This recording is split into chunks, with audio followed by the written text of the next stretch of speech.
అయోధ్య రామాలయంలో నిధుల దారి మళ్లింపుకు, దోపిడీకి కర్మ, కర్త, క్రియ మొత్తం అవినాష్ అనేటువంటి వ్యక్తట. అతను ఒక 15,000 జీతగాడట అక్కడ. ఏది హుండీ ఆదాయం లెక్క పెట్టడం కోసం అతన్ని నియమించారు. అతనికి జీతం 15,000. అతనే స్కెచ్ అంతా గీశాడట. ఎలా దోపిడీ చేయాలి, సీసీ కెమెరాలు కంటపడకుండా ఎలా డబ్బులు దొంగలించాలి, మొత్తం 79 సార్లు దొంగతనానికి స్కెచ్ గీశాడట. ఇప్పుడు అతన్ని సిట్ అధికారులు అదుపులో తీసుకున్నారు. అతను విచారిస్తున్నారు. ఎలాంటి విషయాలు తేలుతాయి అనేటువంటి చూడాలి.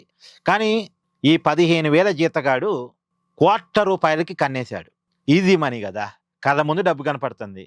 ఆ డబ్బు తన జేబులోకి వస్తే బాగుండు అనుకున్నాడు. కానీ ఆ దేవుడు సొమ్ము కదా, దాన్ని దొంగతనం చేస్తే అది కరెక్ట్ కాదు కదా, అది భక్తుల మనోభావం కదా, ఇవేమీ అతనికి పట్టలే. కళ్ళ ముందు డబ్బు కనపడుతుంది, ఆ డబ్బు తన జేబులోకి రావాలి. అందుకోసం తను దొంగతనానికి, మరి తను ఒక్కడు దొంగతనం చేస్తే మిగతా వాళ్ళు పట్టిస్తారుగా, అందుకని మిగతా వాళ్ళని కూడా డబ్బుకు అలవాటు చేశాడు. వాళ్ళలో ఉన్న డబ్బు ఆశని నిద్రలేపాడు, స్కెచ్ గీశాడు, సీసీ కెమెరాలకు కంటపడకుండా దొంగతనం చేయగలిగాడు. చేశాడు, చేపించాడు.